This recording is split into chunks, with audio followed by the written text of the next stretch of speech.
Ram Ram friends. Gyanvapi case విచారణ సందర్భంగా court గదిలోకి ఒక కోతి ప్రవేశించి అందరినీ ఆశ్చర్యపరిచింది. ఆ కోతి న్యాయమూర్తి కుర్చీపై ధైర్యంగా కూర్చుని ఫైళ్లను పరిశీలించి విచారణ ప్రక్రియపై సంతృప్తి చెందినట్టు నిష్క్రమించింది. అయితే ఇలాంటిదే అప్పట్లో అయోధ్య రామ్ మందిర్ మీద బాబర్ అనేవాడు టోపీ వేసిన సంగతి తెలిసిందే కదా. దాన్ని తీసేయడానికి కరసేవకులు వెళ్ళి ఆ టోపీని కొంచెం కూల్చేసి కాషాయ జెండాని పెట్టారు. అప్పుడు కూడా కాషాయ జెండాని కాపాడుతూ కనపడింది అదే వానరం. 1998లో కూడా అయోధ్యలోని హనుమాన్ గరి ఆలయంలో ఉగ్రవాదులు పెట్టిన బాంబును ఒక కోతి నిర్వీర్యం చేసింది అనేది కూడా మనం విన్నాం.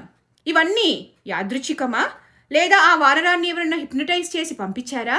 ఏ సైన్స్ శాస్త్రవేత్తలు నాస్తికులు దీని మీద ఇంకా పరిశోధన చేయలేదా? లేదా ఆ హనుమంతుడి యొక్క రామ భక్తియా ఇది?